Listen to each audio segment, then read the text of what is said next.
샬롬, 오늘도 하나님의 은혜와 평강이 여러분 가운데 함께하기를 축복합니다. 오늘도 묵상의 말씀을 통해서 나에게 주시는 하나님의 음성을 듣는 은혜로운 시간이 되기를 축원합니다. 이 시간 하나님께서 우리에게 허락해 주신 말씀은 민수기 11장 24절에서 35절 말씀입니다. 모세가 나가서 주님께서 하신 말씀을 백성에게 전달하였다. 그는 백성의 장로들 가운데에서 70명을 불러 모아 그들을 장막에 둘러세웠다. 그때에 주님께서 구름에 휩싸여 내려오셔서 모세와 더불어 말씀하시고 모세에게 내린 영을 장로들 70명에게 내리셨다. 그 영이 그들 위에 내려와 머물자 그들이 예언하였다. 이것은 처음이자 마지막이다. 그들은 다시는 예언하지 않았다. 그런데 두 남자가 진 안에 남아 있었다. 하나의 이름은 엘닷이고 다른 하나의 이름은 메닷이었다. 그들은 명단에 올라 있던 이들이지만 장목하러 가지 않았다. 그런데 영이 그들 위로 내려와 머물자 그들도 진에서 예언하였다. 한 소년이 모세에게 달려와서 엘닷과 메닷이 진에서 예언하였다고 알렸다. 그러자 젊었을 때부터 모세를 곁에서 모셔온 눈의 아들 여호수아가 나서서 모세에게 말하였다. 어른께서는 이 일을 말리셔야 합니다. 그러자 모세가 그에게 말하였다. 내가 나를 두고 질투하느냐? 나는 오히려 주님께서 주님의 백성 모두에게 그의 영을 주셔서 그들 모두가 예언자가 되었으면 좋겠다. 모세와 이스라엘 장로들은 함께 진으로 돌아왔다. 주님께서 바람을 일으키셨다. 주님께서 바다 쪽에서 메추라기를 몰아 진을 빙 둘러 이쪽으로 하룻길 될 만한 지역에 떨어뜨리시어 땅 위로 2자쯤 쌓이게 하셨다. 백성들이 일어나 바로 그날 온종일 그리고 밤새도록 그리고 그 이튿날도 온종일 메추라기를 모았는데 적게 모은 사람도 10호멜은 모았다. 그들은 그것들을 진 주변에 널어놓았다. 고기가 아직 그들의 이 사이에 씹기도 전에 주님께서 백성에게 크게 진노하셨다. 주님께서는 백성을 극심한 재앙으로 치셨다. 바로 그곳을 사람들은 기브롯 핫다와라 불렀다. 탐욕에 사로잡힌 백성을 거기에 묻었기 때문이다. 백성은 기브롯 핫다와를 떠나 하세롯으로 행군하였다. 그들은 하세롯에서 멈추었다. 아멘. 번번이 원망하고 번번이 불평했던 이스라엘 백성들. 그들 때문에 번아웃 되어버린 모세가 차라리 죽여달라고 하나님께 그렇게 원망스러운 기도를 했을 때 하나님께서 뭐라고 말씀하셨습니까? 지난 시간에 살펴본 말씀 16절 말씀이었죠. 주님께서 모세에게 대답하였다. 이스라엘 장로들 가운데에서 내가 백성의 장로들 또는 그 지도자라고 알고 있는 사람들 70명을 나에게로 불러오노라. 너는 그들을 데리고 회막으로 와서 그들과 함께 서라. 내가 내려가 거기에서 너와 말하겠다. 그리고 너에게 내려준 영을 그들에게도 나누어 주어서 백성 돌보는 짐을 그들이 너와 함께 지게 하겠다. 그러면 너 혼자서 애쓰지 않아도 될 것이다.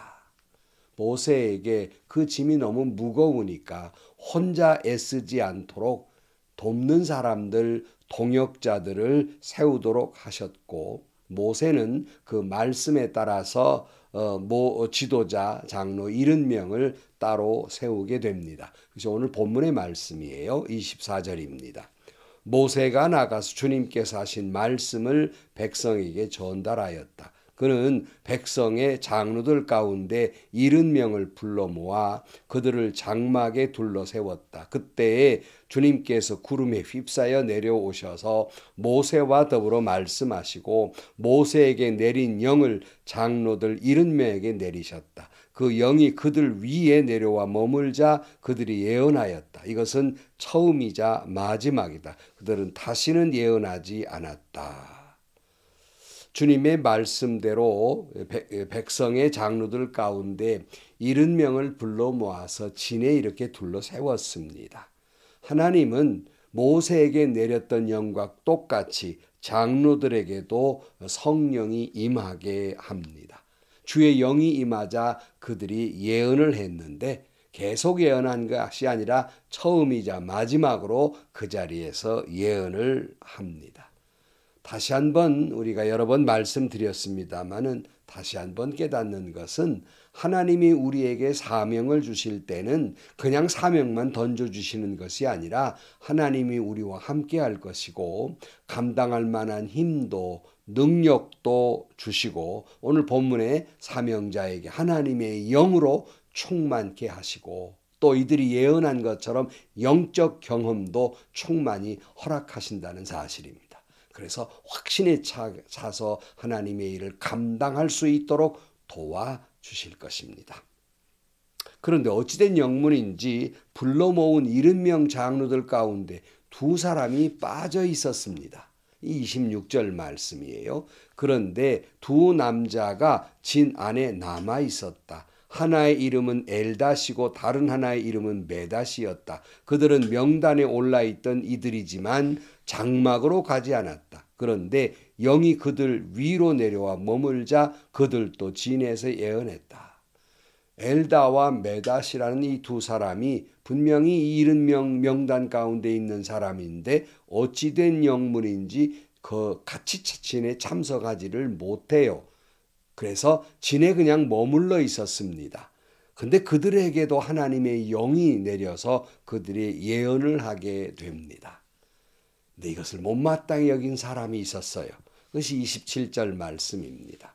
한 소년이 모세에게 달려와서 엘닷과 메닷이 진에서 예언하였다고 알렸다. 그러자 젊었을 때부터 모세를 곁에서 모셔온 눈의 아들 여호수아가 나서서 모세에게 말하였다. 어른께서는 이 일을 말리셔야 합니다. 그러자 모세가 그에게 말하였다.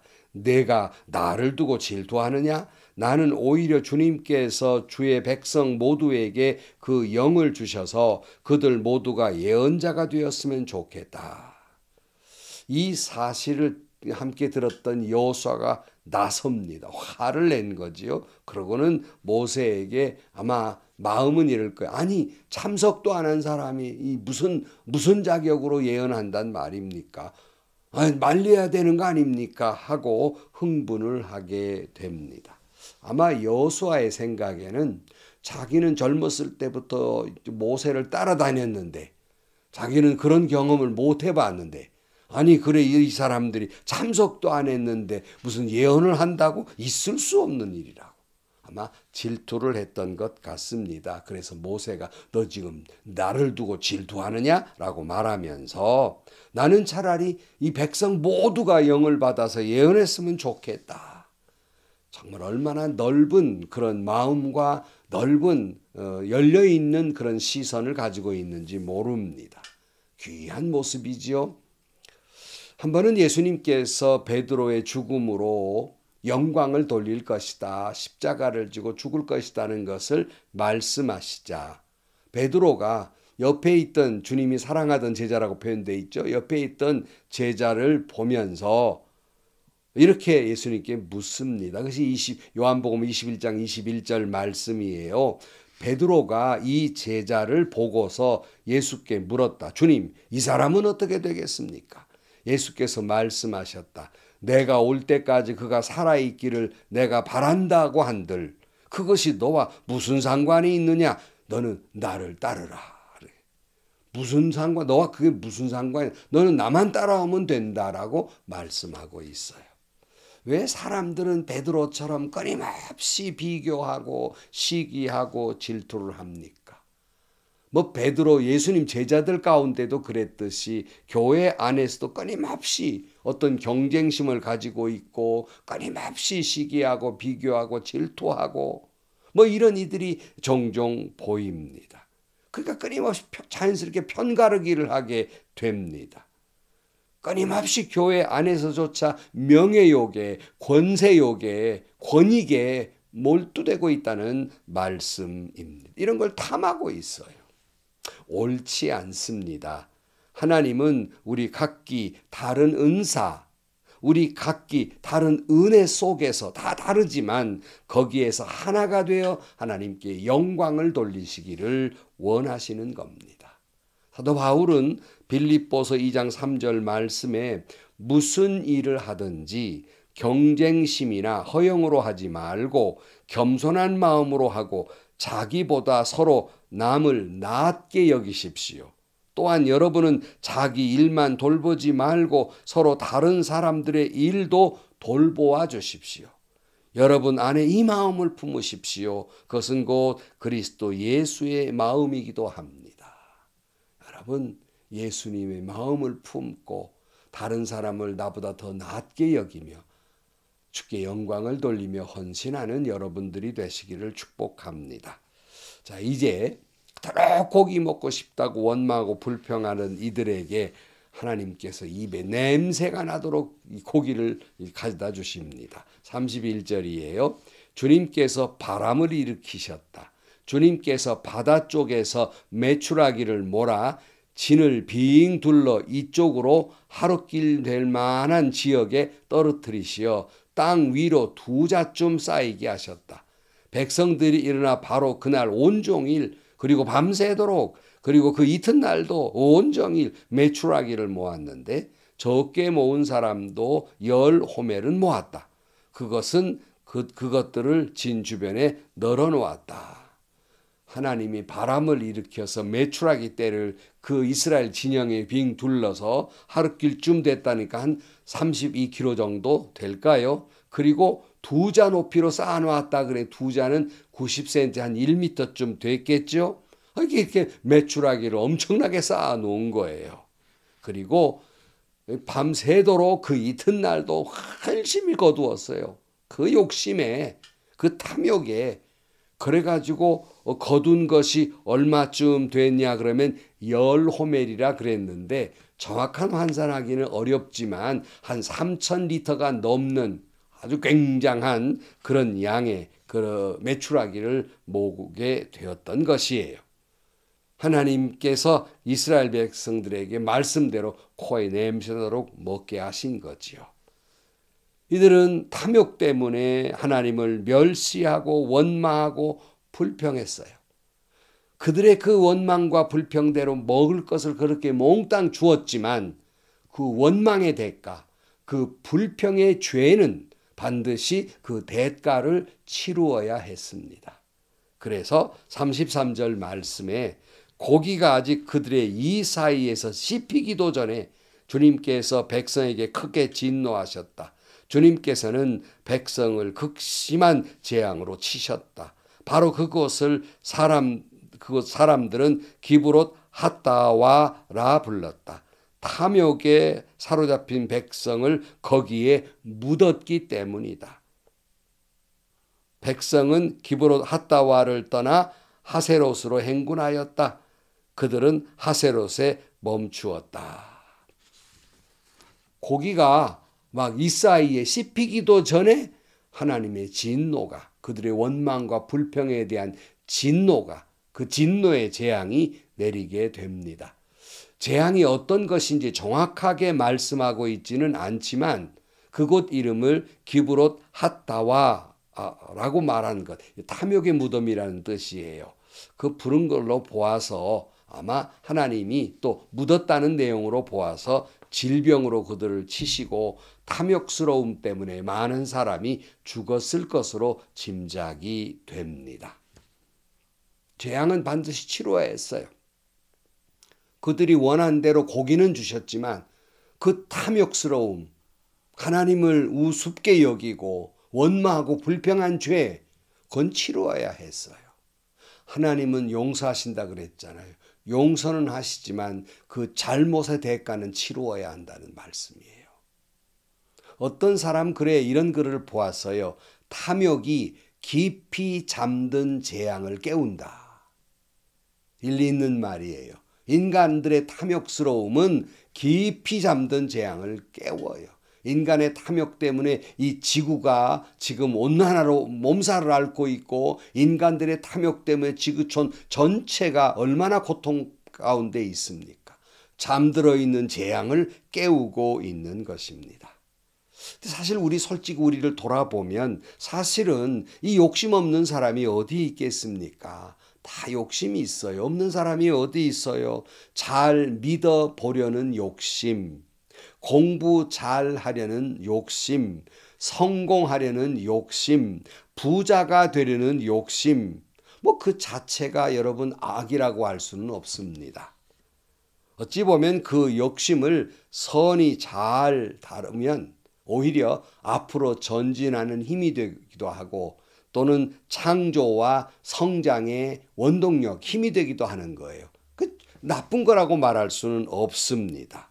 그런데 이 내 마음속에 항상 끓어오르고 있는 이 욕심을 내버려 두면 그 욕심이 더욱이 탐욕이 돼버리고 말아요. 탐욕이 되면 재앙을 가져오고야 만다는 말씀입니다. 지구 중심의 마그마가 계속 이 표면으로 넘치려고 부글부글 끓지 않아요? 인간의 마음 속에는 그렇게 이 욕심이 탐욕으로 끌어오르도록 계속 준동하고 있는 거예요. 이것을 잘 다스리지 않으면 이것이 탐욕스러움으로 가버립니다. 그러므로 우리 믿는 이들에게도 욕심은 있는 거지요. 그러나 이것을 우리가 하나님의 말씀과 기도로 잘 다스릴 때 오히려 성장의 동력이 되고 창조의 동력이 되고 잘 믿는 동력이 되잖아요. 좋은 것이 된단 말이에요. 그래서 이걸 잘 다스릴 때 탐욕스럽지 아니하고, 내려놓아야 할 때 내려놓을 줄 알고, 십자가를 져야 할 때 십자가를 지을 줄 알고, 희생할 줄도 아는 예수님의 마음으로 살아가야 하겠다는 말씀입니다. 사랑하는 성도 여러분, 오늘 또 우리는 이 예수님의 마음을 품고 살아가는 저와 여러분들이 되시기를 주의 이름으로 간절히 축원합니다. 기도하겠습니다. 하나님 아버지, 끝도 한도 없는 인간의 욕망을 내버려 둘 때 하나님의 심판과 재앙이 임한다는 사실을 다시 한번 깨닫습니다. 잘 돼버리는 욕심은 선한 것이지만 말씀과 기도로 다스리지 않으면 재앙이 된다는 걸 깨닫고, 오늘 또 예수님의 마음을 품고 이 욕심이 하나님을 더욱 바라보며 하나님을 더 잘 믿고 오히려 열심히 살아가는 힘이 되게 하여 주옵소서. 그러므로 주께 영광이 되게 하여 주옵소서. 예수님의 이름으로 기도하옵나이다. 아멘. 이런 말이 있잖아요. 그 사람 욕심도 없고 그런 사람이야. 또 좋은 의미로 해석될 수 있죠. 그러나 아무런 욕심이 없으면 또 더 잘해 보려는 그런 동력이 떨어져 버리는 거예요. 지금보다 더 나은 내일을 위해서 열심히 노력하는 것, 그건 귀한 겁니다. 근데 그것이 탐욕스러움이 될 때 문제가 발생하는 것이죠. 다시 말씀드립니다. 욕심이 탐욕으로 갈 때 재앙을 깨웁니다. 오늘 또 주님의 마음을 품고 오히려 주께 영광을 돌리는 저와 여러분들이 되시기를 주의 이름으로 축복합니다. 행복하시고요. 좋은 일이 가득한 하루가 되시기를 주님의 이름으로 간절히 축원합니다.